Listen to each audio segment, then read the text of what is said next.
뭐 사람들이 되게 럭키, 행운이 나한테 오기를 바라죠. 어떻게 하면은 행운이 나한테 올 수 있나?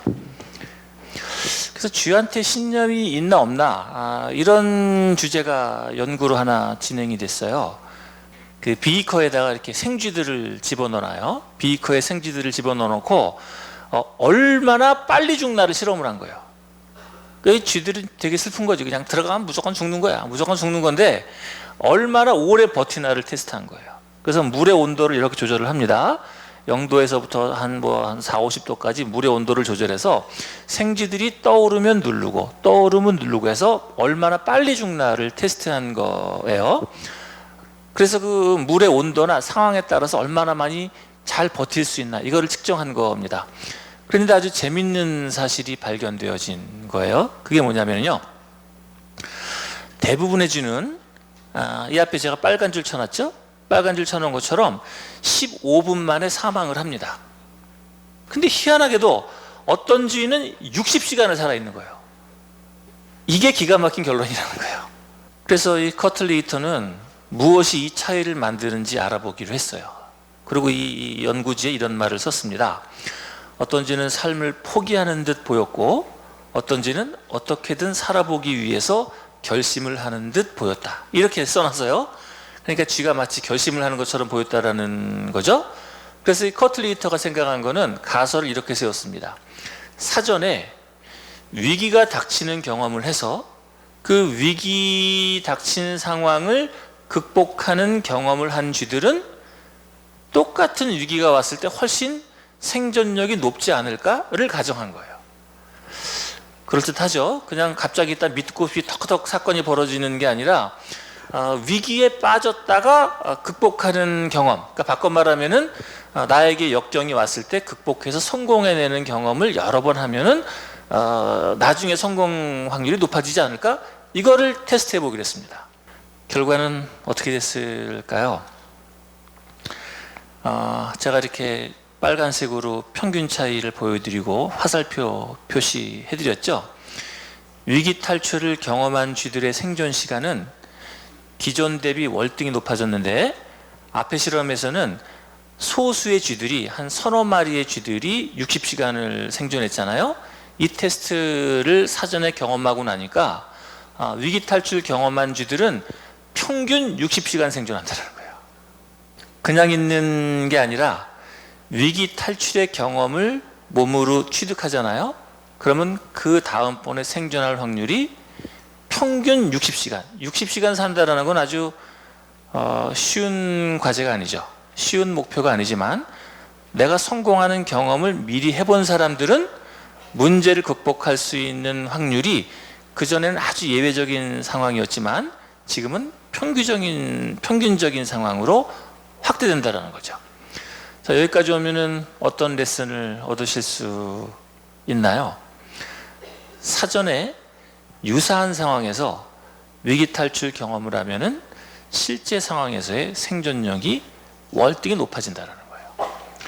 실제 비즈니스에 이런 일이 닥치면 어떻게 될까요? 결과는 동일하다는 거예요. 그래서 성공한 사람들이 계속 성공하는 겁니다. 앞에서 한 경험에 맞추어서 이후의 경험이 결정되어지는 거예요. 앞에서 위기 탈출, 성공 경험이 몇 번 있잖아요. 작은 차원에서. 그러면 그 다음번 차원에서의 어려움을 극복할 확률이 그만큼 높아지는 겁니다. 그럼 바꿔말하면 뭐가 되는 거예요? 앞에서 실패하는 경험을 자꾸 하면 어떻게 돼요? 뒤에서 실패할 경험이 역시 증가하게 되는 거예요. 앞에서 실패한 경험을 하면은 겁이 나는 거예요. 사람이 겁이 나서 그 다음번에 다시 하기 힘들어지는 거예요. 그럼 반대로 앞에서 조그만 성공을 하잖아요. 그럼 그 다음에 어떻게 되는 거예요? 자신감이 생기는 거예요. 그래서 앞에서 한 일이 뒤에 그대로 영향을 주는 확률이 매우 크다. 여러분 어떻게 하셔야 되겠어요? 지금 하시는 일을 신중히 고려하시고 작은 성공의 경험을 누적하시는 게 훨씬 중요한 겁니다. 제가 중간계에서 하는 공부 중에서 중요한 그 주제 중에 하나가 행동점화라는 겁니다. 행동점화. 앞에서 한 행동이 뒤의 행동에 영향을 줘요. 놀라웠게도 여기에는 옳고 그름은 존재하지 않아요. 앞에서 술을 먹어버릇하잖아요. 그럼 술이 늘어요. 앞에서 나쁜 짓을 하잖아요. 나쁜 짓이 늘어요. 앞에서 성공을 경험하잖아요. 성공이 늘어요. 앞에서 실패를 경험하잖아요. 실패가 늘어요. 앞에서 한 대로 가는 겁니다. 뭘 하셔야겠어요? 앞에서 작은 성공의 경험을 반복하는 것이 훨씬 중요합니다. 그럼 남는 문제는 뭐예요? 큰 성공을 할까? 작은 성공을 할까? 이 문제입니다. 결론부터 말씀드리면 어떻게 돼요? 작은 성공의 반복 누적이 훨씬 중요하다는 겁니다. 큰 성공 한 번에 하는 게 중요한 게 아니라 작은 성공의 반복 누적이 훨씬 중요한 거예요. 여러분 비즈니스도 마찬가지고 여러분들 자녀들 성장시킬 때도 똑같습니다.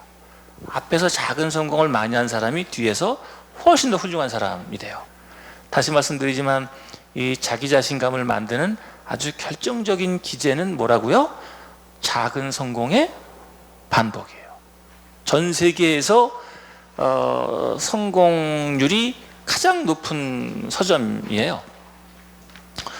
쇠락하는 서점 시장에서 2011년 개점 이후에 2년 만에 일본 서점 중 최대 매출을 기록을 했고 전 세계에서 거의 유일하게 최고의 성장률을 만들어내는 서점인 겁니다.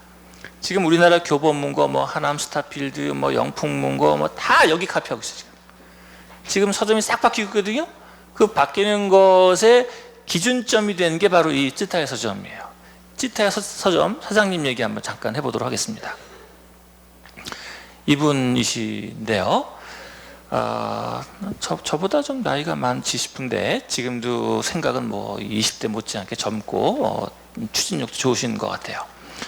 이분의 관점 이런 게 있습니다. 서점을 우리는 보통 뭐라고 생각을 해요? 서점은 책 파는 곳이라고 생각하잖아요. 근데 이분은 기가 막힌 생각을 해요. 서점은 책을 팔기 때문에 망한다는 거예요. 자, 여기까지 와보겠습니다. 그러면 서점은 뭘 팔아야 되는 건가? 이분 얘기는 서점은 책을 판다고 생각하면은 결국 컨텐츠로 들어가는 거잖아요. 컨텐츠로 들어가면은 사람은 컨텐츠를 책에서만 보겠어요?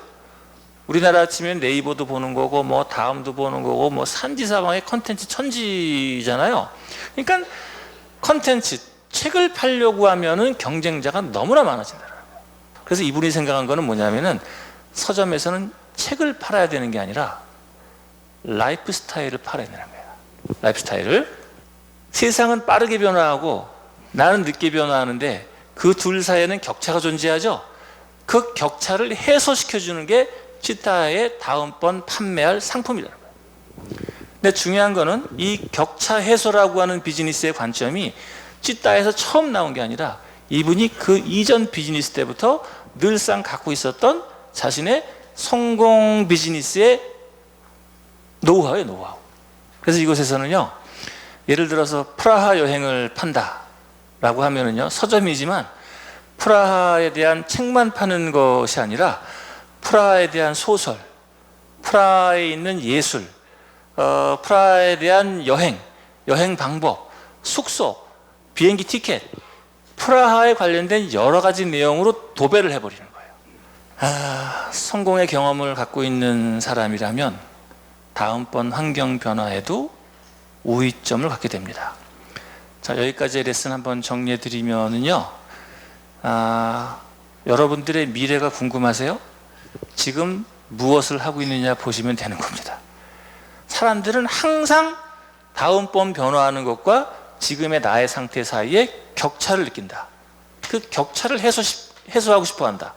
이게 나의 비즈니스다. 이거를 서점으로 할 수 있는 거고, 서비스로 할 수 있는 거고, 음식으로 할 수 있는 거고, 패션으로도 하는 거예요. 자신만의 노하우가 있어야 되는 겁니다. 작은 성공의 반복을 통해서 자신만의 주특기를 개발해야지 돼요. 이게 이루어지면은 그 다음번에 벌어지는 것은 자동빵입니다. 앞에 실험은 성공의 방점이가 있고 이번 실험은 실패의 방점이가 있는 거예요. 성공한 쥐들은 무려 60시간이나 살아있고 이 셀리그만 연구에 따르면은 성공하는 경험을 못한 쥐들은 75%나 고통을 그냥 감내하고 있는 거예요. 여러분, 고통을 그냥 감내하실 생각이신가요? 아니면은 뛰어넘어가실 생각인가요? 그건 여러분들의 선택이죠. 근데 이렇게 400여 분이나 되시는 분들이 여기 오셔서 이런 행동을 한다는 것 자체가 상황 통제에 대한 의도가 매우 높은 분들이라고 보실 수 있어요.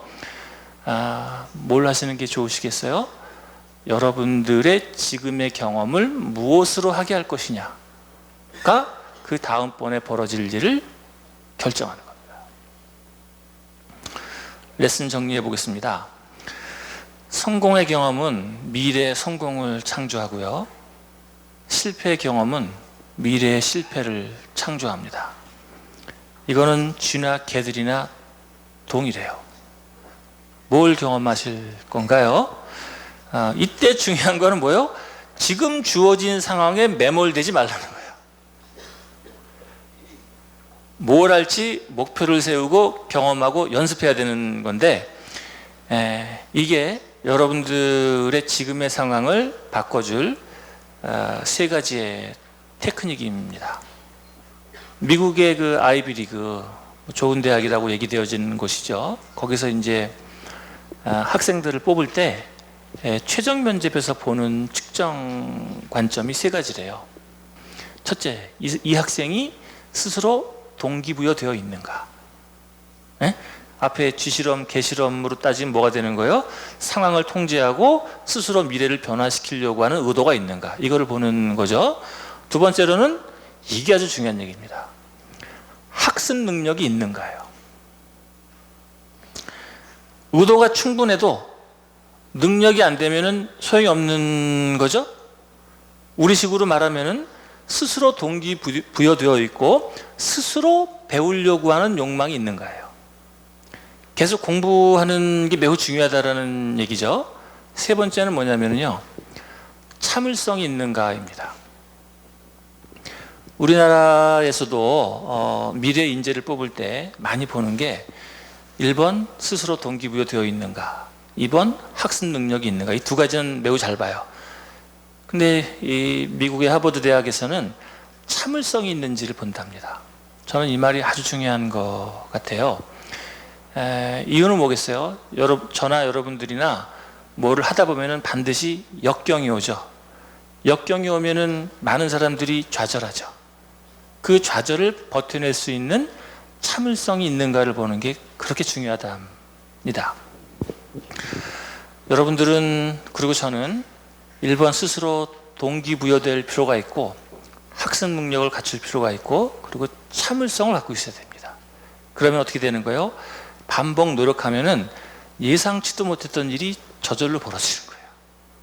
이 세 가지가 없으면은 꽈당입니다. 폴 허라고 하는 분이 계신데요. 이분이 28살에 한 편의 논문으로 미국 메이저 대학교의 정교수로 가셨는데, 도대체 미래에 성공하는 사람들은 어떤 특징을 갖고 있는가를 측정을 했어요. 그러니까 미래는 누가 창조하는 거예요?